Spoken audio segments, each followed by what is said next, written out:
In the story, the aliens were they came as like a Zoom meeting. Like they didn't actually come. They weren't there in person. So people were like, people didn't know even. So they used Zoom. They did use the Zoom. Wow, yeah. Good for them to know the company and the technology. Wow. Exactly. Google Meets, I don't know, which exactly. is one of the two. Send me the link. Hello, everyone. Welcome to another episode of the Plot Pals podcast. Welcome. It's so nice to see you. It's so nice to see there's an audience forming. What? Yeah. Thank you so much. Thank you for subscribing to us. Seriously, it was like we were just talking to the wall before, and now you nice comments. It feels so good. Thank you. Thank you so much. Thank you. And Appreciate today we're going to talk about a very great movie. I feel like a life-changing movie. Could you say that? Yeah, for you as well. Yes. It's emotional, thought-provoking, so emotional, moving. You will cry. Exactly. Likely. It's called Arrival.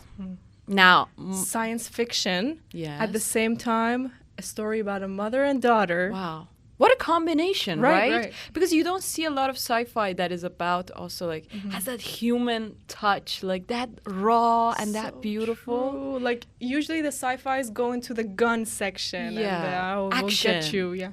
But this one, you could connect on a human level. It's all about connection, actually. Yeah. The hands touching and everything. Language. Right. Communication. So, yes, it's very raw, very beautiful. If you want to go for something that is going to touch you, if you want something like that leaves an impact on you, that you think about and want to like come up with theories or something, watch this movie. That's true. A movie that you also can go back to as soon as it's done. Yeah. It has a little button that it feels like you could go right back to the beginning and watch again. Exactly. Right. After you watch it, you actually want to watch it again because there's a huge plot twist at the end. So you want to like watch it again with the knowledge that you have right now. Right. And it makes the whole difference. Now you understand the movie. So, exactly. Yeah. So definitely really good for 2 times watching, but also really good for kind of like going and living your life, then coming back to it to see how do you feel about it many years later. This is what I did.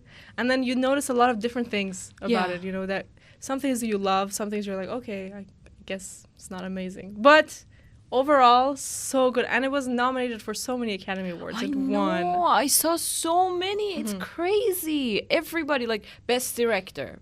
Best design sense. and Yeah. I don't know, Editing. production, Yeah. actors, the actress Amy Adams, amazing, Makes like sense. what a wonderful job she did. And it was made out of the studio system. So even though it was made, you know, for US audience, it wasn't made with the big studios. It was made kind of a screenwriter wrote it, tried to get funding, kept showing it to different people. Finally, some producers came along and helped, and then these 3 people went and showed it to so many others and got rejected, until one little studio decided to fund them. And then slowly again, they developed it, found the director. The director found the actress, and they built it like that, you know? They weren't given, here's your budget. Whole like a startup, a whole like business that they started. Because it's so hard to have like your script and now go for you know, finding the directors and everybody to come together. So I know. Great job for them. Exactly. Yeah. Like you imagine, if I write a good script, my life will be perfect. No, I'm just starting. Just this literally first position. Like imagine he had the Arrival script and people were like, no, I don't really want to make this. I mean, it's hard. The fact that he could convince other people, like the script was so good that he convinced. But I gotta say, it's based on a book. You said it like a novella. A short story. A short story, yes. Story of your life. Which is also very good. I read that so recently and wow. So it was written by Chiang, which is he's a science fiction writer. And guess what? He was on the Time most influential list, 100 most influential list of 2023. Wow. Imagine like being one of the most influential people in the world. Makes sense. Like his ideas are so interesting, and now he's writing nonfiction for New York Times magazine. Okay, which is like it's sad, but also it's still he is so influential that he's right. He has so much knowledge. I bet. I don't know much about him, but wow. I mean, the fact that he could write a story like this, it takes so much knowledge about language, about science, and everything. Yeah, and to think first, it's a really good story-wise, like you want to listen to it, Yeah. but also he's done all these research to like make it kind of make sense in terms of like, so if a scientific guy, if a science looks at it, they're not like, no, it's all wrong. Like there's some ideas that still translate. Yeah. So how much harder is that? Imagine like writing a science fiction Exactly. story. But I gotta say, when I was like a teenager, I read a lot of science fiction books and I was obsessed with them a lot.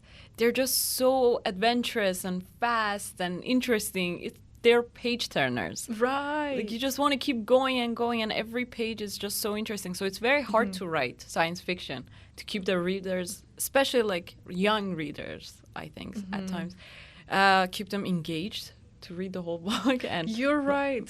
It's very hard. Even this Story of Your Life book, when you read it, you kind of feel stupid, or at least I did, where it's like, oh, it's explaining this kind of theory of language and this physics thing, and I'm like, even though he's written it to be like read by us, you know, he's not written it to be smart. Still, you're like, what? But he does a good balance of explaining those things, then cutting back to the mom and child story, and then back and forth. Exactly. I love the different approaches that they took in the movie and the book in how they're going to like play out these scenarios, you know, because there's a huge plot twist at the end. And the memories that we think are from the past are actually there are things that are going to happen in the future. They haven't even happened yet. So it's like a huge thing. And the book took a completely kind of like a different way to explain that and go about the story. And the movie also took it like a different kind of turn. So I have to say, like, you say it's a huge plot twist, and yes, like, literally that's how my reaction was. Yeah. But then when you also go back to it, you're like, movies are always told like this, you know? We always get to see the future, then the past, and then the present. Like, it doesn't really matter in movies, especially. Right. Time doesn't really matter. So, like, when you go back, you're like, oh, wow, what a, like, it's just a cool story. Like, it shows this woman's future having the child and the past of talking to these aliens. But the first time you watch it, somehow it just breaks your brain. Like, what? I thought that was in the past. But you realize, like, time doesn't matter at the same time. How do you think they manipulated us into thinking that was the past? Well, they start the story with the kid and her, you know, raising that kid, and then her having the disease, the daughter having the disease, and then dying of probably cancer, right? In the movie, right. So they start with, it's almost like a character introduction. Like, this is what the woman went through, just in case you wanted to know. Yeah. Like, her daughter died, and now she's teaching in university. So that immediately, like, makes you think, okay, now I know. This woman went through grief. Yes. And so now whatever she does with these aliens is going to relate to her grief. Yeah. Even though technically she hasn't gone through any grief. Like, she's talking to her mom at the beginning of the story. Exactly. She's a child. Yeah. I actually was wondering why she was talking to her mom at that scene. It was kind of weird to me, even though it shouldn't be weird. You know, you can be a mom and then talk to your mom. But it kind of like, I don't know, it was on my mind the whole time. And then after the movie finished, I was like, yeah, that's why. She wasn't even, she was a girl. She wasn't even married at that point. That's true. Yeah. Wow, but what a nice house she had, even though she wasn't married. Yeah. Well, she a was professor. A doctor. Yeah, for sure. She's going to have like something. Really. Well, in the story too, it starts the same way. It starts about, you are my daughter, I'm writing this letter to you. So kind of breaks down how the daughter passed away. Yeah. So actually the movie and the book kind of stayed so similar in that way. They both start with the daughter story and they both end with the daughter story. But in the middle, this like scientific things kind of changed a bit for the movie to be more entertaining. Oh, I see. You know, which makes kind of sense. So if you read the story, it's so essential to this idea of if you know how your future will play out, would you still go through the pain? And also the idea of like parenting is so difficult. Like no matter what you do, things will go badly. Yeah. So why do you choose to still become a parent? And like those sort of things. And somehow the movie managed to capture all of those essential, and also the idea of language and how you can think in different languages. Right. So the movie captured all of those, but then you think like they have to make the movie for every audience, every kind of audience member to watch and be entertained. Yeah. So they had to add all these elements of kind of danger, like people on Earth are saying, no, why are these aliens here? Like, that wasn't in the story at all. Yeah. You know, people didn't care that the aliens were here. It wasn't in the story? In the story, the aliens were kind of, they came as like a Zoom meeting. Like, they didn't actually come. Oh. You know, they weren't there in person. They were just on the screen. So people were like, people didn't know even. So they used Zoom. They did use the Zoom. Wow, Yeah. good for them to know the company and the technology. Wow. Exactly. Google Meets, I don't know, which one of the two. Send me the link. Let me connect with you. Exactly. Wow. Exactly. So they were like on a Zoom meeting, and so people were not worried about it.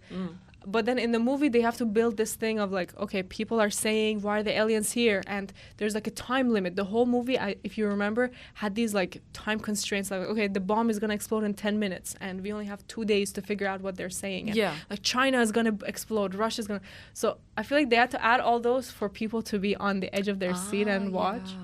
Exactly. Which is okay. Because like the movie is so slow in the beginning, and they have to add to the rhythm of the story as it goes by, and then to have like the climax. So it got faster and faster until the China scene, right? Right. And then after that, again, everything is like in balance and everything is okay. So they had to probably do that because that's what movies are. But like that, they should be like that probably. And I don't think you hated it the first time, did you? Like any part of it? Exactly. No.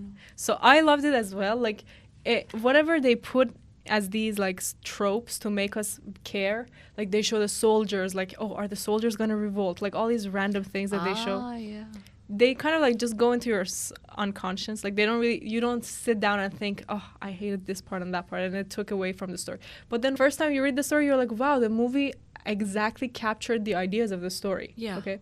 But then when you go back to watch the movie, you're like, oh, all these extra elements that I don't think you needed. You know, you could have just kept it really simple and a little bit experimental and really slow. But then if they had kept it slow, maybe like 14-year-old me who saw this movie wouldn't have understood or enjoyed. So you think like all these decisions they make are for good reason. Exactly. At the end of the day, for sure.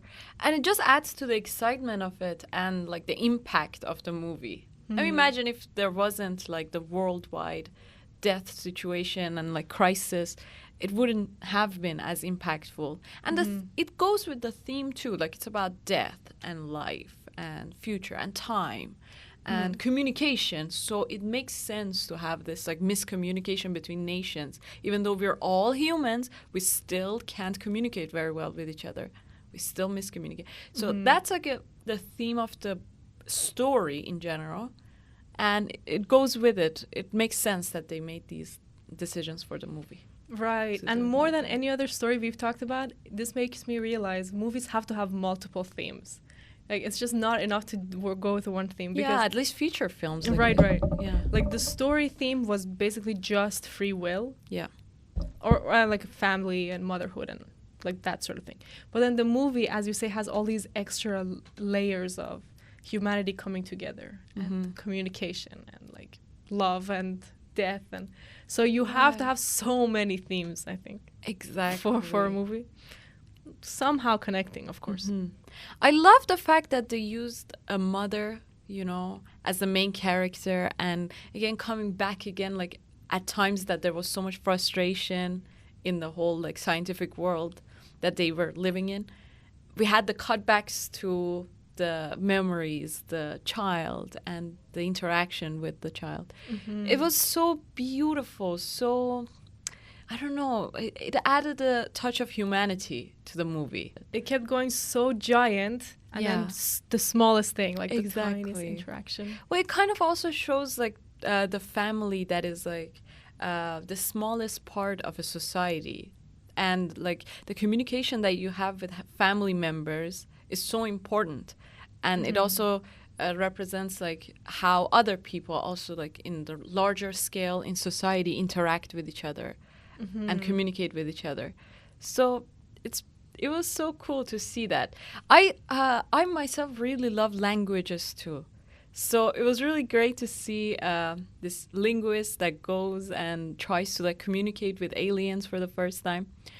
I remember one time that, you know, when you're a stranger and you go to a strange country and you want to communicate with them, it's really hard to do that. Of course. You have to use like everything that you have, your hands and body language and everything to communicate and convey the message to them. And it's so hard to do this. And how do you go about learning a language? It's just the words that you have to learn, and you have to make them understand that. And pronunciation, you have to learn sentences, how to make, what are like the question words, like what, why, and all these stuff. You have to learn them. You have to learn the structure of like the grammar, how to make a sentence. Wow. And think about, even though it's so hard, you were in a country for 6 months and you learned their language. Yeah. Wow. Well, you know, I learned the language and went to the school after that. It was like so crazy because it's possible. It's possible for us. Our brain is like, is wired in a way that we can learn languages so fast if we want to. Yeah, if you're connecting with the person, like communicating with the person who speaks the language. Exactly. That's how you learned it so fast. That's true. The author or the screenwriter didn't go about to write a story about aliens. No. They wanted to convey another message through it, as you say. I mean, even though aliens could be real and all that, but like usually with science fiction or with horror, we did talk about this, you're always trying to convey another message. So I think, yeah, as you say, they're talking about when something outside of you, like any kind of force outside of you comes to, how do you then communicate with it and try to understand it and get it to understand you? Exactly. And you know, I think us humans are just so similar, and it doesn't matter what language we have, we can connect anyway. So there was this man that I knew like in our neighborhood, and he didn't know a word of English, but he knew everybody in the neighborhood, and everybody in the neighborhood knew him and trusted him because they found a common ground. So he was a sport teacher back in his country, and when he came here, he kind of like took charge of this tennis court that we had in the park. Yeah, so he took charge of this court, and everybody respected him. He organized everything, and everyone, like teams going in and out. Wow. He taught people how to like learn tennis, and having like this common ground is always a great way to learn a new language or connect with humans in general. I always found that to be a really good way to do that. Even for me, when I was like in this country, I used volleyball as something to connect with others and make lots of friends. Yeah. Right. How cool is it that the people looked so like weak and they have nothing, like they have a whiteboard that they have to write on? I know, right? And then like the aliens have their hands to communicate through, like they have ink coming out. Like how amazing was that subject? Like even though humans have no, like we can't fly, you know, we can't jump really high, but we've created all these technologies to like advance us. You know, even though we can't drop ink out, we have a tablet that we could choose it and then like show it on a bigger screen. Right. It was just so cool. Like humans are kind of amazing, and I mean like the people who are coming up with these things. And you know, even if today an alien came here, like a group of aliens came, I think still we would use a whiteboard and a marker to communicate with them. There is no other way. Right. You know, like it's so simple. We would do that, and I love that choice that they made for this. It just shows that it's not, no matter how much technology we have, like language, communication is simple. It just takes this much, you know. At the same time, didn't it look too simple? Like imagine this lady is just wearing the orange and everything, and she has a paper in front of her that says human, and then she just goes out like human. Yeah. Is that gonna do anything? I mean, the alien is not even hearing you. True. Yeah, exactly. You have every cover, everything, you know, and then there's a huge glass. Yes, and it's the tiniest little human. And like, what could human even mean? What if you're saying hello? What if you're saying how are you? Yeah. So that was like a little too simple. In this book, they had it so the alien made a sound, and then the people recorded the sound and played the sound back. So at least, like, doesn't that make more sense? Like, they're communicating through the people's own language. And then later, the heptapods sent some ink, and then these humans took pictures of the ink and put the picture back. Kind of like they did have that in the movie. Right. So that makes more sense than, like, just saying, Louise. Louise. Like, they don't even know letters, you know? How would they know? Exactly, yeah.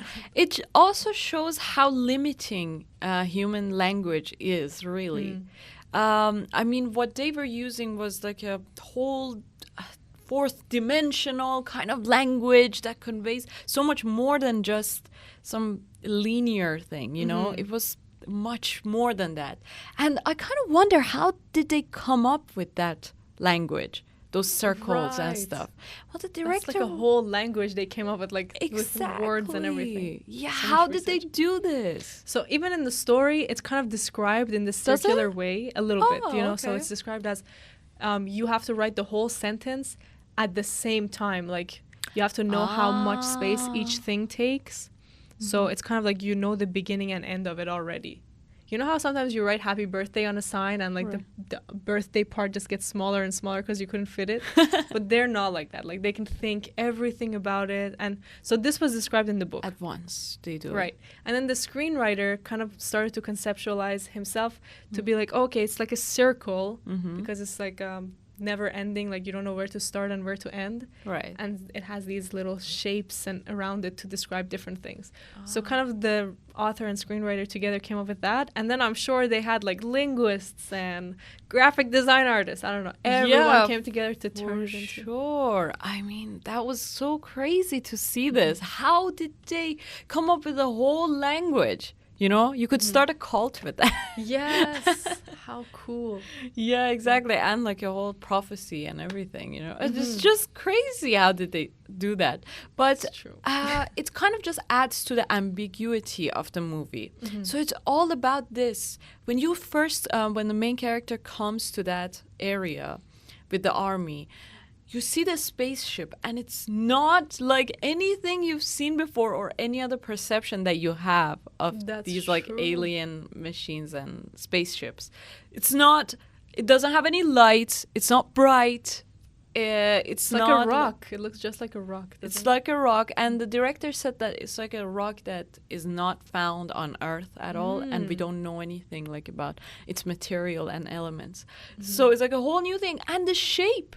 Wow. Yeah. An oval, semicircle. How cool. And imagine when the woman is standing and looking at it, like she's standing in a field, right? Doesn't it look like she's standing in her own brain and looking at like a egg or like a, you know, like a human egg? Like it's as if she's contemplating as she's seeing this thingy, like, oh, should I create that child? You know? That's such a great way to interpret it. I don't know. It probably has nothing to do with it. But just because it has the egg shape. Yeah. I mean, it's just, it makes you think, why did they choose this kind of shape anyway? And as you're saying, like, she's on the helicopter above, and then you see the clouds. It's so beautiful. It's such a beautiful scene. So the clouds are coming from the hill. They're just going on, and it's like a foggy kind of scene, and it's so beautiful. Like everywhere is green, the grass is green, but the sky's gray, and the clouds are just coming. They're going like under this spaceship, with the wind or around it. Yeah. Isn't that just wonderful? Like, so cool. Yeah, such cool design that's gonna stay with us. I feel like so many movies do this thing of, not so many, but good movies do this thing of going so simple. And that's what stays with us. So 2001, we did talk about this before. It has the same kind of concept of there's this, we don't know what it is, this thing that comes to kind of like haunt everyone. And it's just a rectangular shape. And so this is like so similar, you know, it's like an oval shape that is just there. It could move up and down. It could destroy cities, but like it's just there. And the crazy thing is that we don't get any exposition or anything about why the gravity doesn't work in this spaceship. Exactly. Why is there glass? Where are these aliens anyway? Like, you see there's like a white rectangle as you're going into the spaceship. But where are these aliens? Like, really? Where are they? Yeah, I'm glad they didn't explain it. It kind of seems like the alien house has like a big window, and that's the window they talk through. And then they need this gas, like this white gas, to breathe or something. Right. And so they're kind of on top. And then the reason it has no gravity, like, I don't know, but the That's the spaceship thing, like, it itself just has gravity. Yeah, it just adds to the ambiguity of the movie, and that's what this director does so best. Most of his movies. I haven't watched a lot of his movies or any of them, but I did my research, so I know that he makes it like that, and he uses a lot of colors. You know, for example, it's just blue. There's just a tint of blue in every shot, even the happy ones, even with the kids sometimes. I know there are yellow shots, but it's like exaggerated anyway. Like really exaggerate. Like even though the lighting is not, it feels like there's no lights, you know. It feels like, oh, it's just the sun and the sunset and the sunrise, you know, even inside and outside. But as you say, it's like some shots are blue, blue, blue, and then cut to an orange. Exactly. They play with that so much. I wonder why, like, this contrast and everything. Like, why do they play with these specific colors anyway? Right. Well, blue is, I get it. Like, they want to add to the, depression, the whole, like, I don't know, the horror and uncertainty of the situation. They want to add to that. But again, like, good choice of color, really. Like, it's so beautiful. And what about white? Why are aliens in a white smoke, you know? Right. Why is that the choice? Maybe, like, the higher intelligence that they have and, like, the higher consciousness. Maybe that's what. Or maybe to show, like, they come in peace. You know? It just makes you not be scared of them. And I also love that they're in smoke because you can't see them exactly. I think whenever you can see the alien or the monster or anything, they lose power. Exactly. They should be faceless. They must be. Because we don't know them. We haven't seen any. But let me tell you something now. If I were to make an alien movie, okay, now that's too ambitious, but I would not make the aliens, which are very, like, intelligent and, like, consciously advanced, I wouldn't make them some monsters. Now let me explain why. Now, humans are, like, the finest creature that have developed consciousness through time. Through, like, millions of years, creatures have come and gone, from dinosaurs and all these animals and stuff. They couldn't develop consciousness until humans that could. And even humans developed and developed and developed until now we have this fine, beautiful creature. Now I'm biased. Yeah. Because I'm a human. human. A little biased. Yeah. But they are beautiful. They're Dolphins so fine. are also beautiful. Dolphins are beautiful. Cats are beautiful. Now I'm telling you, like, at this time, in this moment and time, everything has refined. All the animals have refined. All the plants have refined.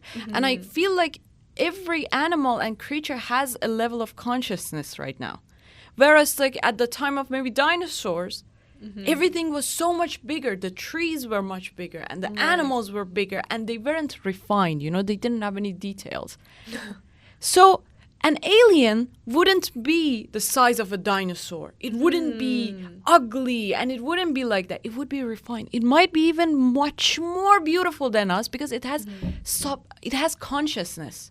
If something has that level of consciousness, they would be so much at peace. They would be so beautiful. They would be like a flower. That's true. That's a really good point. Because they have consciousness. I feel like they have, like, if you want to claim that aliens have advanced consciousness, they would be more beautiful for sure. Right, like these kind of look like hands.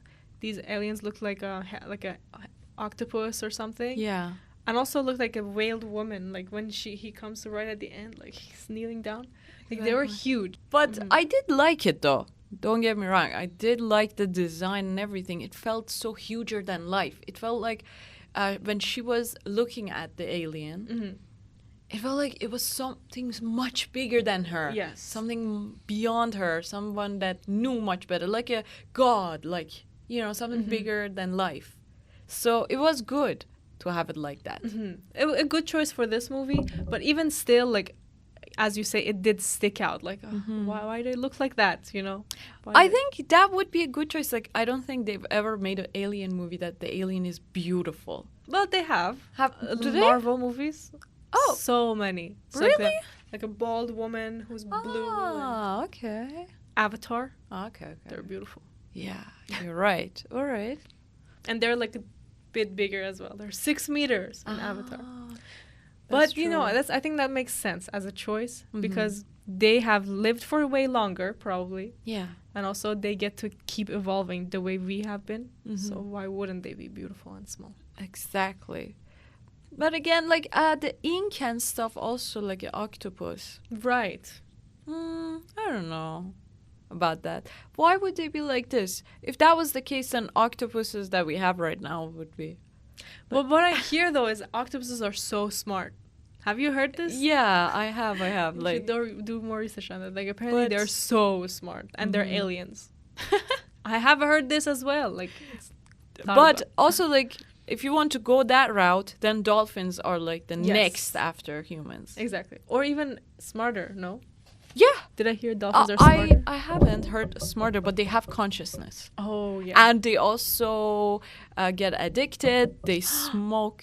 Not the smoke like that, but, there's a fish that you can get addicted to it because it has like something, I don't know, that gets you high.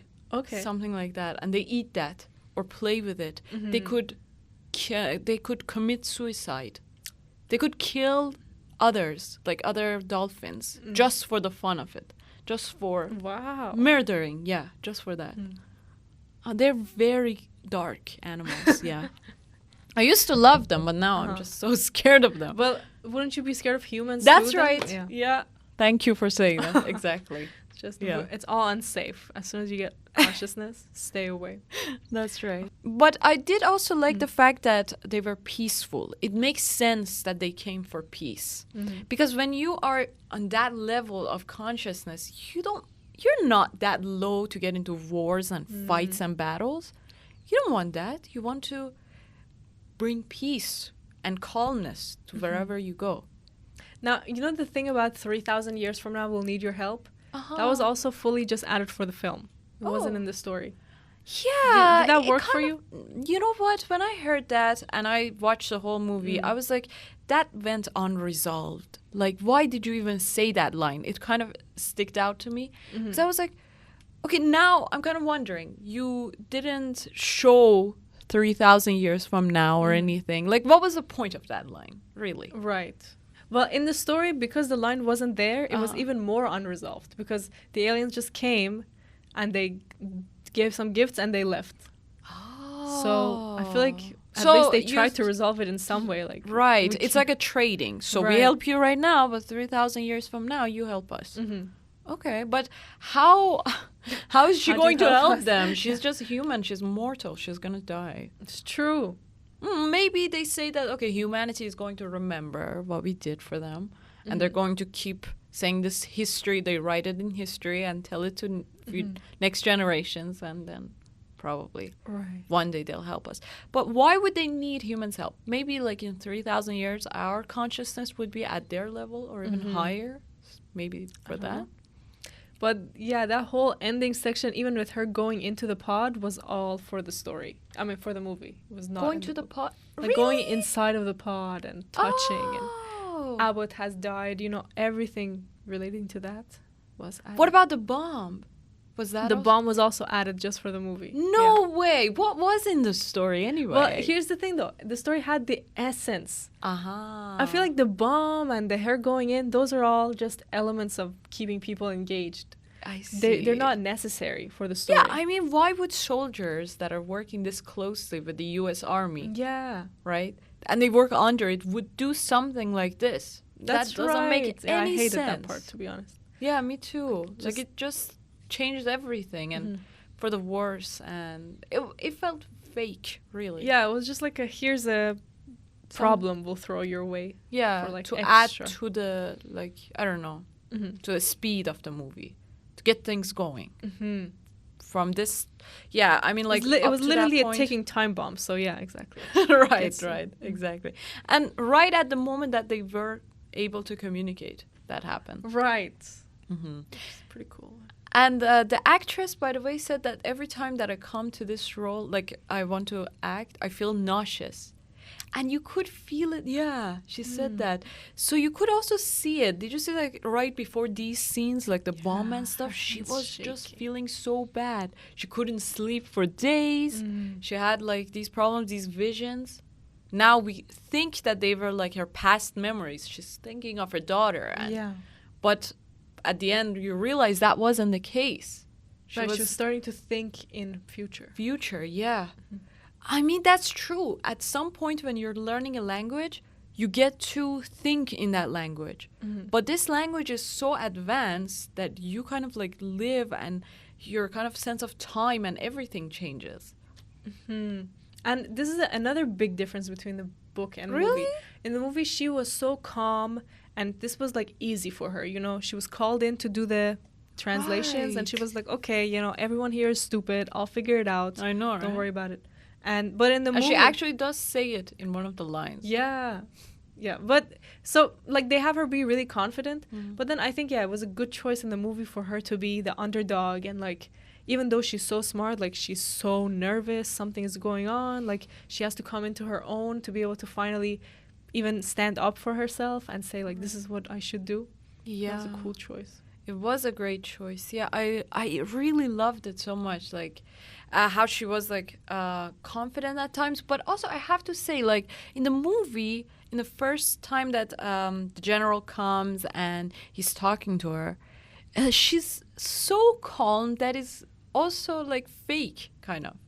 It feels like, why are you like this calm? This is not an everyday happening. And even though you're a linguist and you are a linguistic professor, I don't care about that, because this is something that never has happened before. And why do people even expect her to know this language by default? Oh yeah, they're like, oh, you know Farsi, so why don't you know Farsi? I love that point. Language. Yeah. When we were watching it, it was like, you've done some Farsi translation. I'm like, oh, if that was the case, then bring me there, you know? I can do that much better than her. So true. Exactly. They just like, they're so annoyed that she can't understand it from a recording. What the heck? But that was also the case in the book. Makes sense. I guess, but just because it was in the book doesn't make it right. Right. Well, one cool thing that the film and the books explored was that the things that happen in your past directly correlate to what will happen in your future, and vice versa. So like something you experience today in this room could come back to you in 20 years and help you. How cool is that idea? Or like something that will happen in the future is already ingrained in you, because you are going to make the same decisions that were already predetermined for you.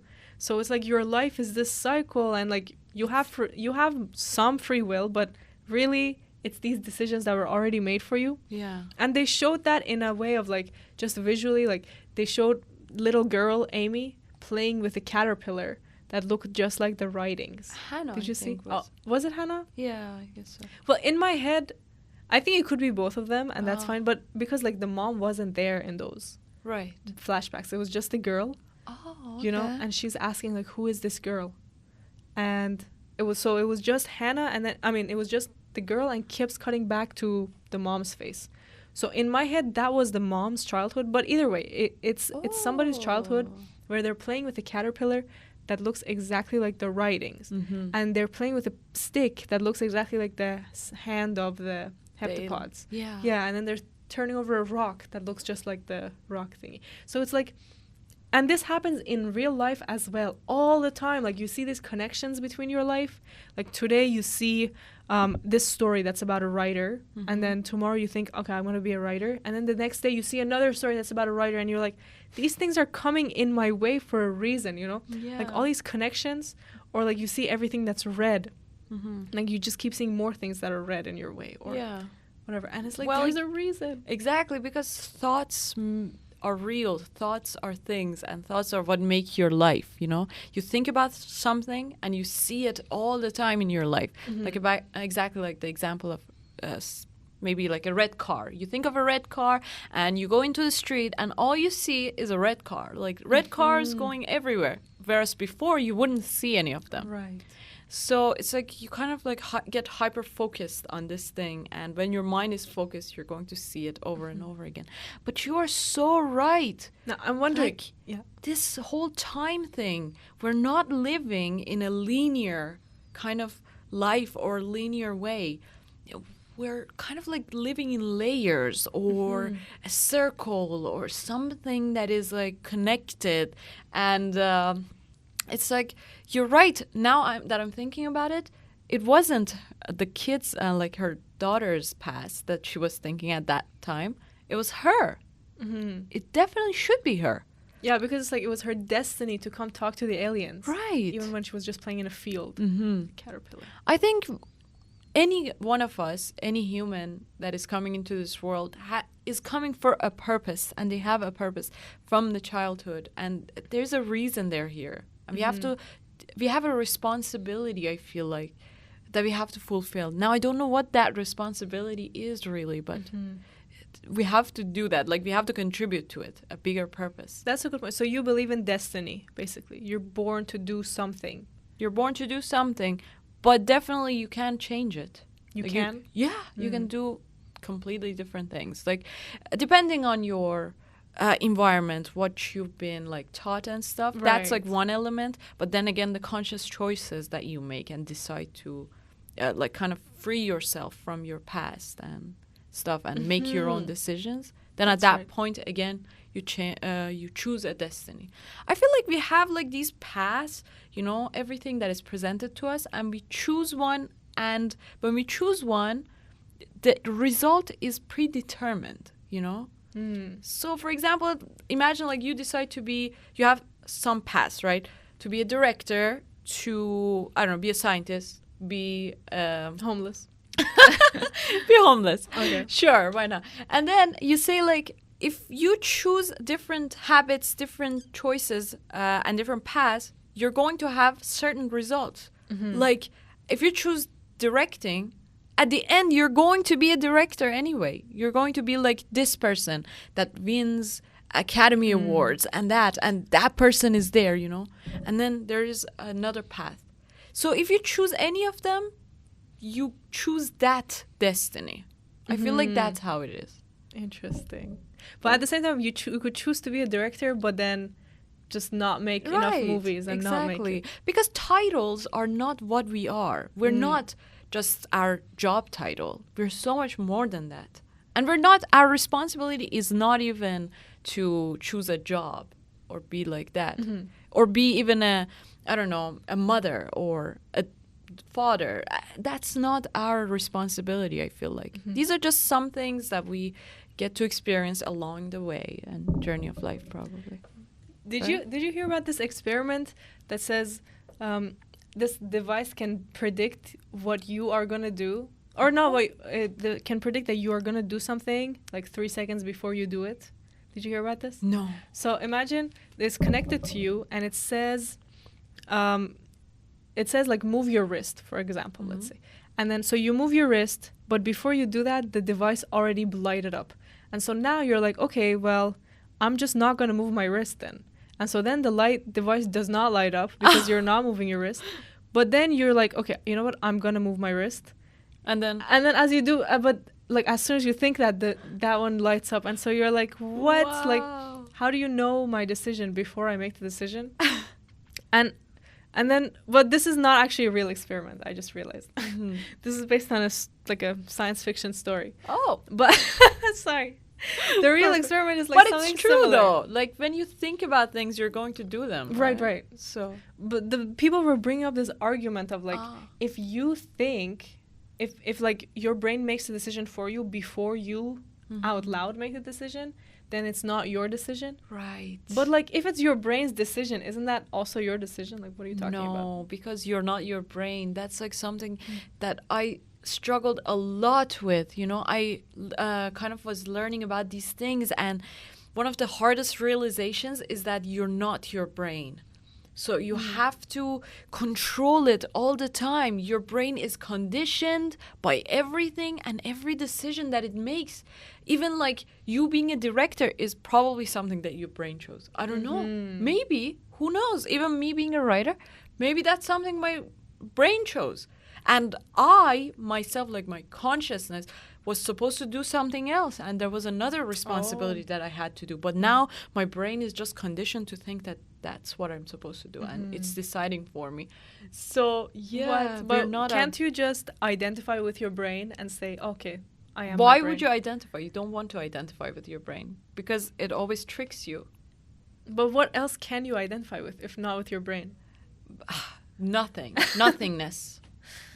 Like they say it in Farsi, or I don't know if it's in Arabic word too, but it's called Adam, like nothingness, a space basically. Right. Like, yeah, you gotta just think of yourself as that, nothingness, just the space, but the vast space between. So if you are nothingness, then what's the point of making any decision? Like, why would you even be alive if you're nothing? Yeah. Why do you think? Well, if you're nothing, it's like I feel like your energy of life, that is, like life itself.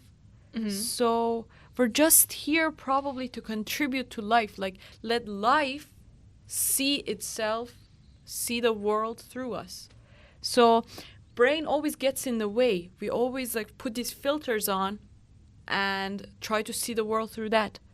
But I think our purpose is to let the life see itself through us. Like, let the control and like give the control to life and say that you do whatever you want. You see the world through this. Just like there was this spring that I was just sitting on this swing. That's so poetic. And I was looking at these flowers and everything that was in our garden. And I was like, the wind was coming and stuff, and my hair was just moving with these flowers as they were going. And I was like, look at these flowers. Like, these flowers have life in them, and I have life in me too. But these flowers let the life take control of them, and they have no identity, nothing. They don't say, I'm one flower, my name is this, and I live in this place. They don't have that kind of like arrogance and that kind of thing. They don't have one person. They don't think of themselves as one person. They think of themselves as a part of a big thing, of a huge like whole. And then, but me, I'm sitting here and I have life in me, but I'm claiming to be this person with this name and this kind of like family background. And I say that I can change the nature and I can do this and I can pick up these flowers and I can do whatever I want. But here's the thing, like, if I could just let those masks, those filters go, this me, these go away and kind of like watch my brain and watch my mind all the time, then that way this energy of life would come to me and would come through me just like the flower and let me flourish just like that. Just like that flower, just like that tree. But if you don't have the me thing, right? How could you even function in society? Yeah, like imagine you're just sitting there like, okay, I'll just be. Then you have to go say hello to your family. Like, you have to go buy yourself some food, find a place to sleep. You can't just, you have to care about your own well-being. You can't. That's why we come back again to the Maslow's need hierarchy. You know, you have the basic needs, the food and the place that you have to stay in and all that. So you have to meet every need. First, there's like the basic needs, then love, then self-esteem. You have to meet every need, and then at last you get to the top hierarchy, to the top position, which is self-actualization, which is that point is when you actually get to let the life come and kind of like break free from yourself. That's the point. So you have to meet every need. At all times. You get to a certain financial freedom or to a certain freedom that you don't have to worry about these things.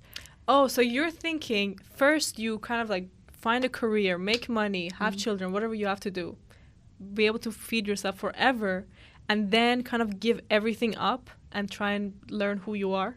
Yeah, but at the same time, you could do it both at the same time. So you could grow vertically and horizontally. You can do it at the same time. So, for example, imagine like your spirit goes vertically, you at the same time, like when you're doing something for a living, you do it with empathy and with other people in mind and with love and with I don't know, God in mind probably, or that oneness, that wholeness. And then you grow, you know, slowly you build up your financial life. You're able to like kind of control yourself. And at the same time, you have more control, try to have more control on your mind. And as you do that, they kind of like complement each other. So you have more control on your mind. And then as a result, your career is growing. And then your career is growing, so you can have more free time to have more control on your mind and let life like break free of that ego and stuff. So slowly they kind of contribute to each other to a point where you get to that self-actualization. Let's say you believe that you don't matter, your ego doesn't matter, and you met your needs, but you also understand that you're one with life. Right. What is your purpose at that point? I know I keep asking you the same questions, but like I'm trying to understand. I guess like you see purpose as doing something probably. But then I think our purpose would be creation. I always think that is our purpose. When you get to that point of like freedom, or even right now, if you decide to like take control of your mind and let life be, you see that you find yourself wanting to create more. Just like life that wants to create in different forms. That's actually one of the reasons that I think we are not alone in this universe, and there are aliens, because life will not just sit still. If they created humans, they're going to create, you know, other creatures that have more capacity, that have more consciousness. Life wants to experience itself fully. So it's not going to sit around waiting for humans to evolve probably to get to that level. And, you know, one day maybe they let their egos go. It's not going to sit around. It's going to create more and more. Have you seen sometimes like these birds and stuff that come on your For You page or something on TikTok, and you're like, I've never seen that animal before in my life. What? Where was I? Like, what is that? How is it possible? It's like, it's always creating all the time. So I feel like our purpose is creation. That's like the highest form of purpose that we have. Now imagine if aliens came to Earth. Right. Do you think you'd be able to make friends with them? Because my toxic trait is like, I think I could just go up and be like, I know, hey, just like seduce them. The main character kind of energy. I think that too. Yeah. I'm just like, oh, let's touch hands and we're friends. I can connect with you on a human level. Right. Yeah. Like, you won't hurt me. I know you. It's so toxic. And I'm just a cute little girl. You know? Right. I'm not going to hurt you too. Yeah, like imagine how bad and dangerous that is to think, though, isn't it? Right. To think you're unhurtable. It's like... Yeah, it's like so delusional. All humans are like that. Everyone. Oh, really? Yeah, they feel they're immortal. Even if you know the possibility of death, you're not going to think about it. Even if you are kind of like, I don't know, so depressed and stuff, still you're going to fight on an instinctual level for your life. It's like a kind of thing that you always want to protect life. So precious. Well, actually, you know, Freud's idea, I'm writing this essay about Freud's ideas, and he says there's this thing called death instinct of people wanting to seek out death. Yeah. Really? So that's like the opposite of what you're saying. Wow. But as you say, like most of the time, of course, humans are striving for survival. That's why we eat. That's why we sleep. And death is also like a ultimate form of breaking free of yourself, you know? At that point when you're dying, you're just completely free of your physical, your mind, your body. Imagine that point of relaxation. No worries, no anxiety, not thinking about the future, not the past. Now we're thinking like, yeah, Louise reached the ultimate goal. She can see the future. She's like so beyond that human level. But actually, I think she has no peace right now. Imagine like the worst thing that can contribute to your anxiety is thinking of the future. And she does that all the time from now. You know, she will constantly think of the future and worry every minute about her child's death that is going to eventually happen, and every little thing that is going to happen in the future. So she knows everything, and that will like not give her any peace of mind. So maybe like I kind of at first thought, wow, she has this ability, good for her, that's amazing, I wish I had that. But now I'm thinking like, no, now from now on she'll have so much anxiety, and she'll have more depression. That's right. And it's like, if you know something bad is going to happen, you will keep trying to not let it happen. And then it's going to happen either way. So you can't even stop it. So what's the point of knowing? Exactly. So you always think, I wish I knew the future. How good would that be? Like, if I knew how my life would turn out, I would do different things to make it better. But think, like, if someone told you today how your life would turn out, like, you're going to die at 35 from a skiing accident. Imagine. And you're like, what the fuck? Like, I'm never going to ski. My goals and dreams, and like, you'll do everything different. Right. But you're still going to end up at that place. I know. So how tragic is that? Like, I don't think we should try and find out. Exactly. No. I mean, I think when you get to that level of consciousness, you probably can like see your life, your whole life. You know, they say after you die, you can see your whole life like like in a flash, like a movie, and then you'll regret something that they say in religious teachings and stuff is that you'll regret. When you're seeing that movie, you regret the things that you've done or the things you haven't done, the one that you haven't become. And you'll see that person that you could have become, and that day you regret, and that regret is going to like be so bitter. And that's like the worst thing. How painful is that? I know. Isn't that painful? Like, why would you let us go through that? At the same time, I think you can't really judge your past anymore. Like, you shouldn't, at least. You know, it's very sad. Like, imagine I'm like, oh, I wish I was Mark Zuckerberg. I wish I made Facebook. But, like, now I'm 22 and I didn't make Facebook. So, like, you got to move on from that and, like, think about all the things you did do. Because you can always compare yourself to someone else and be like, oh, I wish I'd done more. Exactly. The comparison, the thinking of the past, future, this time. We have to kind of like get beyond that, which is the hardest thing. Like, it's easy to say, but it's very hard to do, actually. And to think, so for this movie, I did some research, and apparently like free will as a concept is like very looked down on, you know? Like, people usually believe free will is not a thing, whereas determinism is. So like they say, the decisions you make are all related to how you grew up, how you feel at the time, like what your brain is telling you, basically. And it was all kind of predetermined. And even though you think you're making a decision, really it's all based on what happened in your past. But that, to think like, that's not necessarily a bad thing. So they give this equation. They're like, every decision that you make can be predicted if we know what your beliefs are about the world, like what you think the world is all about, what you want at the moment, what you're after, and also how you feel. So these three things. And so they're saying that their argument is that because these three determine how you will act, you don't actually get to choose it, because your beliefs are what you kind of learned about the world. What you want is usually like a sexual thing or like money or food or something. Like, it's very based on the basic needs. Right. And then your temperament also, like, a lot of the time is out of your hand. Like, you'll be angry, you'll be happy, and whatever it is. Wow. And so you'll make decisions based on that. But then to think, like, you could actually affect each of these things. Like, you could work on yourself enough that your temperament doesn't change based on other people's reaction. Like, you always have this calmness within you. Sure. So you have affect one part of it.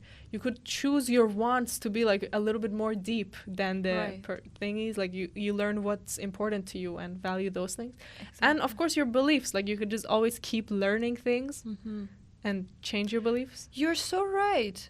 But also, like, you're right now learning about psychoanalysis and stuff, and Freud is all about your first 5 years, whatever happened, that's gonna be like it. And your life is just based on that. Every relationship you're gonna have, everything is determined based on your relationship with your parents and what happened to you in that childhood. So yes, I feel like we are just like a recording machine. We recorded everything, and right now every decision that we make is based on that. Unless we watch our mind And we kind of do the opposite. For example, your mind says that based on this situation, which I analyzed in like previous situations, when you get to a new party or like a new kind of environment, you get nervous because people have judged you in the past and they've done this and it was unpleasant. So I'm predicting that if you go to this party right now, you're going to be really like you're going to be nervous. You're going to have anxiety because I want to defend you. So because of that, you automatically decide that I don't want to go. So you call your friend and say, okay, I call off this meeting that we have, this party. I don't want to come anymore. I have to do something. I have to go somewhere. So you did that. You kind of maybe think that that was your free will, that was your conscious decision, but that was actually not your conscious decision. That was your mind deciding for you. So now, if you believe in free will, which is true, by the way, which exists, you will say that, okay, I'm scared. Yes, I have so much anxiety when I go to a new party, new set of people, but I will still go there. I will be there even if I am nervous, even if I have anxiety, even if I stutter. I'll just go. That's like a conscious decision that you made. That's like a thing outside of your mind. But again, like, so many different situations. But that's, you know, it also just one decision. Like, once you're at the party, having made this decision, it could be that you have no free will. Like, as soon as somebody talks to you, you make a mistake and you say something stupid. And that proves your point. So your brain is like, I told you. I told you. Didn't I tell you? Now what are you going to do about it? Now I'm never letting you go out again, even if you want to. So it's like, as you say, if you want to have free will, you have to think about every single decision, why you're making it, and try to understand, like, is this coming from a good place or am I just going based on my past experience? Which is impossible, but you could make it some of the times. And I kind of think that we have to know our mind so well, so we know that at each scenario, what would the mind say? You know, it's kind of like what we did right now. So we say, like, okay, if I went there and this thing happened, my mind would say something like this. For example, if I couldn't communicate with someone at the party, my mind would say, didn't I tell you this? Why are you here? We are never going to a party ever again. If you know that's what your mind is going to say, you'll be like, okay, that's true. But that doesn't mean I'm not a good communicator. I can practice. I've never communicated before. So how do you expect me to communicate good with people? Still, I did talk to someone, which is good. I can talk to other people. And you kind of like, if you have this kind of mindset and you know your mind well, you can manipulate your mind. You shouldn't think of your mind as a friend, which is a mistake that I made a lot. You know, I thought that this voice is my friend, so I gotta listen to it. It wants to protect me. But then you realize that no, you gotta manipulate it. You gotta be slick. It's your enemy. Exactly. Yeah. Such a good point. So free will does exist as long as you stay open to not listening to what your brain says and kind of making the uncomfortable decisions. Right. And also, so considering that every action has a reaction and like what you decide today is probably related to what you decided 5 years ago and what your parents decided for you and all that, for the most part, can't you then affect your future but by making good decisions today? Because they will affect it, right, in the future. I mean, what they always say is that you got to act and think and feel like the person that you want to be and do it right now, today, like at the present. And if you do that, you're already that person. You're already that future person. So if you like constantly act and think and talk like the person that you want to be, you're already that person. You're already that future self. How cool is that? Right.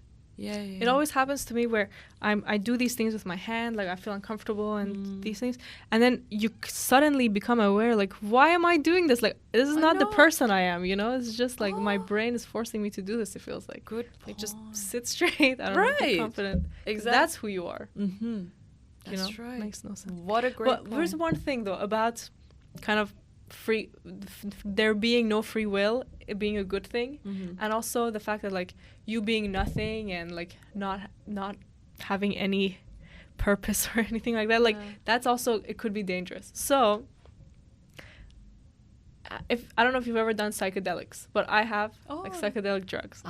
Okay. So very dangerous. Really? And just scary. I actually wanted to try. I had the exact same feeling as you. Like I was like, oh, I need to see what life is all about, and so tried these a few times. And so what happens with one of them is, well, it could be different for every person, of course. But once you take this drug, you start to think that anything is possible. So that's the first step. Like you literally think that anything is possible. Like I think it's possible for me to take this microphone from you. Like it is possible, you know, I could do it. I could break this light if I wanted to. It's possible, like I could become you if I wanted to, you know? Like I could cut my hair and like do my eyebrows just like you. Like I could do it. So I think when I took that drug, my thought was like, wow, I could be Angelina Jolie. Like that was my first thought. Like I don't know why, okay? You're going crazy during this time. And so you don't know why, like why Angelina Jolie from all people. Right. But in my head it was just like, yeah, like Angelina Jolie is just a person and you could be Angelina Jolie. And this made sense to me during that time. And so as you keep thinking more about that, you kind of think, you know, what's the purpose of being a good person? Like you don't have to be, you know? Exactly. And you can make any decision you want. Like why do you have to talk to your family? You know, why? Yeah. If you don't want to, why don't you just not do it? And you know, like when you're on this drug, as soon as you say something, it becomes reality. It's like if I say, why do you have to talk to your family? Then I'm like, yeah, why do you have to? You know, and you could explain to me because they birthed you, because like it's the right thing to do. And you wouldn't care? Yeah, exactly. So you go down the cycle and you're like, but is your family even real? Like who is real right now? It's me and you in this room. We are talking. We are real. Who else is in this world? And so you start thinking like, yeah, no one else is real, really. Like, and you get a phone call, for example, and it's like your mom or whatever, your aunt. And you're like, why would I pick that phone call up? You know, it means nothing at all. You have to open it and start talking to someone and explain yourself. Why would you do that? Yeah, what's the point? And then so I was just like, I would keep asking the other person like, he would say, I think we should leave this place because like you're a little bit crazy right now, and if somebody comes home and sees you, they'll be like, what? They'll ask like, have you guys taken psychedelics? So but I would be like, but your parents aren't real, you know, why would we leave? Like I don't think they are real people, they don't exist. And I know what you're thinking, like that's fucked, like how could you think that? No, I actually think that's like the truest thing I've ever heard. Right, isn't that so scary? It's scary, but it's like fucking truth. It's true. It's the truth. It's like the answer. So at the same time as you're thinking this, you're really in the moment. You know, all that matters is the moment that you're in, and you're not thinking about the future, past, or anything. And so you're trying to figure out like, what is my life purpose? That's the question that comes to you usually. Like you're trying to figure out, why am I on this earth? Like, am I happy? You know, what does life mean for me? And you start to think like, what am I even doing? You know, like the things that make you happy, what are those things? Are you doing those things, or are you doing like random things? Like now I sound like I'm on the drugs right now, but I'm not. Like you start to look at your body and you're like, why am I wearing these clothes? You know, why does my hair look like that? What made me decide these things? And why is my hand like kind of twisted right now? Why do I have my hand under my head? This is not me. And you just keep thinking like, I want to rip this apart. That's not me. Yeah. Who am I? And it's just I think at that point you've taken too much. Like you need to next time take less. Okay. But for me personally, like, and this is two different instances. So that was the one instance where it kind of ended with what's real and what's not real, and I don't know, and I just want this to end because, like, I remember, like, the room I was in was really messy, and I was looking around it, and I kept saying, like, your room is so messy, but it doesn't matter, you know? It's fine that it's messy, it doesn't matter. But I kept bringing up that it's messy, and the other person was like, okay, well, if it doesn't matter, why do you keep bringing it up? And I was like, I don't know, but like the fact that everything is thrown around and your clothes are on the ground and like the laundry is here, it doesn't matter. I don't know. I kept saying that, but it just makes you like say everything that's in your head out loud instead of like filtering it first.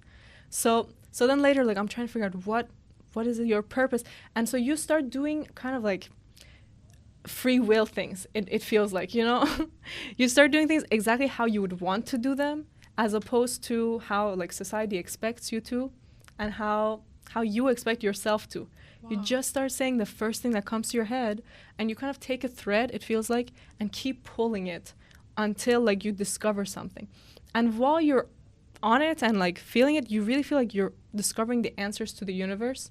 So like I was looking at the moon and I was thinking, wow, like you could reach the moon if you really wanted to. Like it's right there. You could get in a spaceship. Yeah. If you choose to go to the moon, you could. Right. You know, who's stopping Why not? you? Yeah. Like, yeah, there's money and all that, but you could get money from somewhere. And so you just feel like these barriers are taken off of you. Whereas, like, okay, imagine if me and you right now were like, let's go to the moon. Like, imagine how difficult that would be. You have to go probably sign documents, I don't know, take training. But in that moment, you're like, yeah, it's possible. And then I was like, man, you know, but this part will cut. This is just for me. But like, what is my life purpose? Like, what could it be? I just want to talk to people. And it's this thing about communication. Like, I'm just like, why can't I communicate? Like, you say these that? Ideas. Yeah. And I was like, wouldn't that be so rewarding to, like, every day go talk to someone and feel how they're feeling and transfer that to yourself, and you explain how you feel and, like, connect like that? I feel like that's my life purpose, like, because I don't do that enough. And it's like movies are just about that as well, you know, like making something for someone to watch and then you talk about it. You're trying to understand these things. Yeah. And so I was like, wow, like if this is my life purpose, I'm failing so badly, because at the time we didn't have the podcast either. So it's just like, I'm not talking to anyone, you know, I'm at home editing all day. And at the same time, like my happiest self would be someone who's talking to people. Like, what are you doing then? You fucked up. So it makes you realize these things, but it also makes you literally feel crazy. So as I was having these realizations at night in a park near my house, like I was just laying down, and then my brother comes and he's like, come to the house, you know, what are you doing? It's 10 p.m. Why are you outside? And I was like, I just want to think, like, please go away. I'm really reaching something special here. And I kept like repeating myself and all that, but you think you're getting somewhere. Right. And then so my brother keeps being like, this is so weird. You're so weird. Please come inside. I'm like, what's weird about it? Please, let's talk. Like, tell me what? Why is it weird to stay outside at this time? Maybe I just want to sleep out here. What's wrong with it? And he's like, what the fuck? It's so weird. Come inside. Come sleep in your house, like in your car, whatever, in your bed. So we come inside, and the whole time, like every single family member, I reach out to them. And meanwhile, I'm on psychedelics, you know? Right. You should just run away, I feel like, and hide. But I'm like, Mom, let's talk. Like, let's sit down and talk in this backyard. Like, what do you think your life is about? And, like, do you think you're a good person? Do you think you're crazy? Like, I just asking them these things, and they're like, what the fuck? What did you take? And I do that with my aunt, and then my parents keep saying, please don't tell your dad. Like, please don't tell your dad you took psychedelics. He's going to be so disappointed. And in my psychedelic head, I'm like, why? Why wouldn't I? I have to tell him. There are no consequences. Why? Yes. Like, even one reason I shouldn't say. Like, Exactly. I can say, I have free will. I can say it. You're right. Yeah. What's the point of not saying it? Like, what's the worst thing that could happen even? Exactly. And so my dad comes out, and my mom and aunt are like sweating, like, please don't say anything. And then like 3 seconds later, I tell him like, yeah, I've taken some drugs.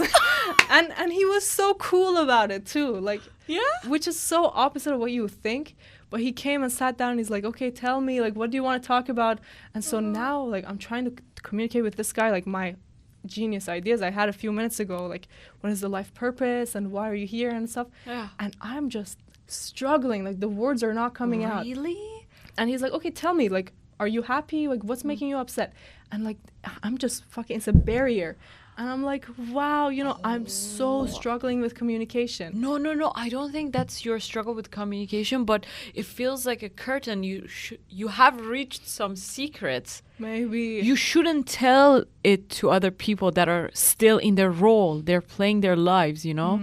You shouldn't, like, say that. Maybe. So I feel like there are these secrets of, I don't know, the universe, the thing, and you're not supposed to tell to people that are not ready to hear them. Wow, that was exactly my mom and aunt. It was like I kept trying to push them to understand these things. Yeah. Like, what's your purpose? Are you happy? What do you think about? How do you think other people see you? And like their reactions would always just shut it down. Like, Yeah, you know, I'm sad that people call me this thing, and then like they wouldn't explain more. Yeah. And I feel like they were the people you're talking about, of like, they're not ready to hear this. They're just so in their social roles. Yeah. They kind of think in that terms. But my dad, he was so amazing. He was so open to it all. Like, I'm saying, yeah, what do you think your life purpose is? And like, he's explaining just like how I think I would have explained. He's like, yeah, you know, sometimes like you're trying your best and you're trying to figure this thing out, and things come in your way, but you always have to remember to fight about it, and it doesn't matter what people say. And it's like all these things that you want to hear. Yeah. And it made me realize, like, wow, this guy like thinks the same way as us, you know? He's not bogged down with like, oh, what is my role, and like what does my job mean, and what do I have to look like? Like, he's just living his own life, and he has his own consciousness. And I was like, I really want to connect with you. I really want to, but like words don't come out of my mouth. And at that point, I felt like I need to learn to talk to people. Damn. It's so important. What an experience. It was, but I really felt crazy, like, because I was kind of sitting here, you know, like this, and I'm like, so do you guys think you're crazy? Tell me, like, do you think you're crazy? I think we should take that. Oh God, I want to experience this. You know, imagine awful. I always like have this, I feel like I'm always on break, you know? Like, you know, when you're driving a car, and I don't drive a car, but, you know, it feels like I have my foot on the gas pedal and the brake pedal at the same time. Always, I'm just... nothing is going how I want it to, because I'm preventing myself, I'm restraining myself all the time, you know? And what if I had this mindset every time, like all the time? If I would live that, I would be the happiest person in the world. Right. Like, not care about anyone. And in this world, there's just me and you and you that are watching us. Exactly. And this nobody moment. else. Yeah. And nothing matters at all. Nothing matters. Now I feel like I'm on the drugs too right now. Trust me. Oh, look at that. How scary is that? Yeah. Free will is not real. Yeah, they don't want us. They want to put us in the matrix. Well, okay, let's not take the drugs, because it does make you feel insane. It's like literally the most depressing thing in the world. Really? For some reason. Even though this feeling we have is so special, right? But yeah, like right after, because like you come to these realizations about yourself that you just don't want to face. And for me, it was the fact that like I just have no communication skills, you know? And I, you know, think of myself as this like hardworking person who's trying to achieve things. Yeah. But really, like, I'm so depressed and like, as you say, like, hurt by these little things, and like thinking about things that don't matter at all, and just too busy with things that should not be taking my mind. Yeah. Whereas I should be communicating with people and connecting with them, and these important things I'm not doing, and my life is just draining away, and my family thinks I'm crazy, and like it makes you think all these things, which are like true in essence, but like not as dramatic. You don't have to think about it as dramatic of a terms as a drug does. But the drug just makes things like feel absolute, you know? It's either this or that. And it's very extreme. And it's sudden too, so it's like a huge fluctuation of moods and feelings and everything. And it's so crazy to see yourself in a different way than you usually do. That's good though. It is really good. You're right. But you know, I get it, the fact that you regret afterwards, like you think that, oh my God, I gotta be this person, but now I'm this. How am I gonna get there? And I'm not gonna get there if I'm stuck in this persona. But still, it's good to know that. That's true. It's good to know that you're someone else. It's good to know that you're not this. At times, it's kind of great because you kind of sink yourself into this role that you have, that you drown, and you feel like I'm not even worth it. Like, I can't even go there. It's like, but if you just know deep down that you're not this person, that's sometimes good, I feel like. Even if it's like a shitty place that you're in. You're right. Still good. I think it could be really life-changing if you do it in like right circumstances at the right time in your life. Right. But like, I definitely wouldn't recommend people to go out of their way and do it. Yeah. Sure. Such bad experiences. But like you say, like, you know, we started the podcast after one of these sessions. Exactly. What a good idea that was. Yeah. We should do that and then see Like, what is our weakness? Yes. Maybe like unconsciously we would like attract that situations that will help us work on that weakness. Just like this whole thing of time and stuff, you know, we kind of make our future. We kind of like think about it and attract it or whatever. Right. And as you said, like, we don't have to think about it in terms of future, because then you'll never get there. Yeah. We have to It's be like here. the person here now. Yeah. The person we want to be already. I think the experiences just come through us. Like, we are completely in one place. We are here and we don't go anywhere else. And these are the experiences and things outside that come and live through us. Like, those are dependent on us. This world is dependent on us, you know? It's like this future doesn't even exist unless we experience it and give life to it. So imagine how powerful and how important you are in this world. Like, each one of us are so, we're like diamonds in the sky. We're gems. Each one of us, we have to know our worth. Not in just human terms or like as a human, but as like these beings that have consciousness, that can give life and meaning to things. Right. And why would we kind of like put ourselves in this misery state of always saying, you know, in the future I'll be happy. I'm working towards my future. Like, yeah, the future is dependent on you. Why don't you just fucking figure it out now and do things that make you happy and feel fulfilled, and don't think about the future, because you will never experience the future. You as a person only experience the present. Isn't that crazy? Right. Like, yeah, I'm working towards my future self. My 26-year-old person would be so happy. But then that would be 26-year-old Maral. That would not be you. You're just, you die every day. It's like you die and get reborn. So why don't you just live a good life? What? You know, Rumi says something that is so beautiful. He says that, I'm so tired of your old God. Every day I have a new God. Every day I'm reborning and I have a new God and a new God, you know? It's like that.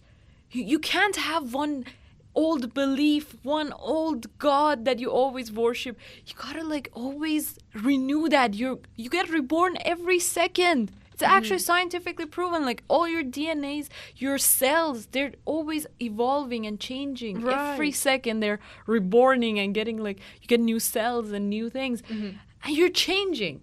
And why not? Like, every day we have a new God. We have a new belief. We have a new experience. You know, I'm kind of thinking of watching this video every time I get drowned in my life again. Because the feeling that I have right now is like unexplainable. Like, I feel like I can do anything I want. Yes, exactly. Like, before this, like today, I was kind of like so bored. Not bored, I was so drowned in my problems and challenges. And now I feel unstoppable. Exactly. Like, problems don't exist. No. They don't. You are a power source. Yeah, and I exaggerated small things. Now that I think about it, like, it's just so petty. Why was I sad about this? Why did I ruin my morning for just stupid things? When I could have just live. Yes, just live please. it. Exactly. I had the same exact feeling as you when we walked in, but now Look at things could change. Yeah, for the better. It's just, I think this movie, the consciousness that it talks about, and the past and future, and anxiety and depression and all that, just gives you this pathway to talk about these things, you know, these deeper meanings. Maybe they didn't even want to have like these deep things that we talked about right now, but we could get it. Yeah, we could get it out. Actually, you know, the writer, Ted Chiang, was originally thinking about this idea of like, if you could see your future, would you change anything? And he was going to tell it in this psychedelic experience, actually. So a person takes a drug and they can see the future. And now would they do the same things? So actually, we're onto something here. Wow, look at that. But later he decided to expand it to be, okay, what if it's a alien language? Yeah. It's like fully something deeper than psychedelics. Right. You have like this idea, this subject or like this theme that you want to convey, this message.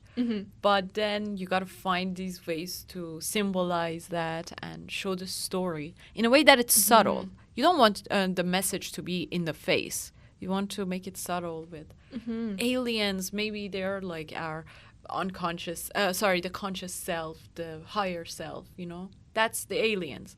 And Louise is her past self. That is like her past self that is looking onto her higher self.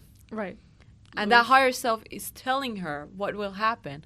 But she will live her life from now on in the moment, enjoying it. There's no beginning and ending you could put on any chapter in your life. It's like exactly could just keep going, start from here to end wherever you think makes sense. Right. Doesn't have to be. And it felt like Louise was kind of like at peace and was kind of thinking, I know it contradicts what I said earlier, but kind of is thinking that these things are going to happen anyway, so I'm just going to put up with it, gonna live with it, you know, I'm gonna marry this man, I'm gonna have this kid, and I'm just gonna enjoy every moment of raising this kid, even though I know what's gonna happen in the future. Yeah, well, how heartbreaking is that she knows they're gonna break up even before he asks her for marriage? Yeah. What? And they have to live together? Like, you know the scene where she has the kind of dream about the breakup? I feel like she dreams about the husband leaving her.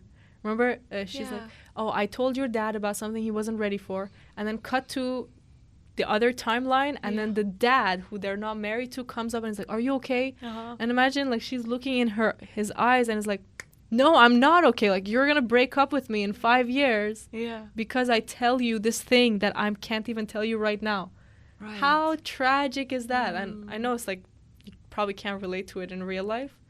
But the fact that they showed it and it made sense in the story. Yeah. How cool. I think in the movie there's this scene that she says that,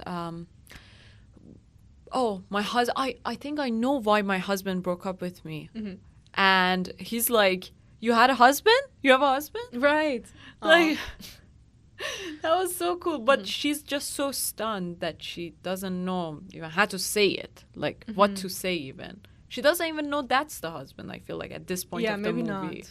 But still, like, it's so cool to see how it plays out. And I don't know at what point she would say that she can see the future. There was a dream she had as well, where the guy was in it and the heptapod was in it. That was also not in the story at all. And so it was like, it felt more like a cheat to the audience. You know how? She's like, the guy says, do you dream in the heptapod language? And she says, no, but that doesn't mean I'm not qualified. Yeah. That was such a cryptic line. Was like it makes was. No sense. It doesn't make any sense. Like, why would you not be qualified if you can't dream in the language? Like, you would be more qualified, I feel like. Yeah. Makes no sense. I don't know, but she did dream about them. Not in their language, but she did dream about them, right? Yeah, she literally saw them in her dream. Yeah. Yeah. But as a child, like playing with this right. And even her child made them. Oh, and there was this scene that she kind of saw this alien actually in the room. Like she was I think working on her computer and kind of turned and the alien was there without the smoke and anything. Right. But that was a dream, I think. That was a dream? Okay. Or it could be reality, but I think the idea is she's thinking about it so much that it starts showing up in her life. Exactly. Right after we watched that movie about the world ending, you know, the last shot, the world ends, I had a dream that night that the world was ending. Ooh. And wow, how emotional it is to actually experience it compared to like watching a movie. Yeah. Which makes you think like maybe you should make a movie that really makes people resonate with that. Yeah. Like imagine in the movie like world breaks and you're like, oh, okay, moving. Now let's go on with our lives. But in my dream, you know, like I'm seeing myself fade away and I'm looking at the world and it's burning and I'm like, no, like why is the news not talking about this? What the hell? And like my family is there and I just want to hug them and I'm like, what? And my dead cat is there and I'm like, come back. Yeah, but then like, but you're fading away? Yeah, fading away, coming back. Are others are also my parents still don't know about it and I'm like, wow. And so I'm trying to search up like, is the world ending? What's going on in my dream?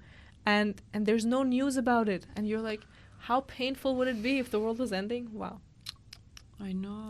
I mean, we kind of went through it with the pandemic. It doesn't compare, of course. But it was like a huge thing that happened globally. And you saw like this human connection, you know, everyone around the world, how connected we are. We think that we are so separate. But actually, one thing happens and we're all affected all over the world. And everything gets affected by that. And our life kind of comes to a stop. You know, everything stopped. For a few months, there was nothing. And then for a year, lots of like financial crisis and lots of businesses closed and lots of companies closed and everything stopped.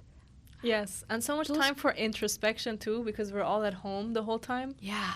I feel like no other time in the world, or at least in the last 100 years where there was no pandemic, did people have this much time to just think and reflect on their life. And as soon as you open yourself up to talk to these strangers that you normally wouldn't, you realize how close you all are. Exactly.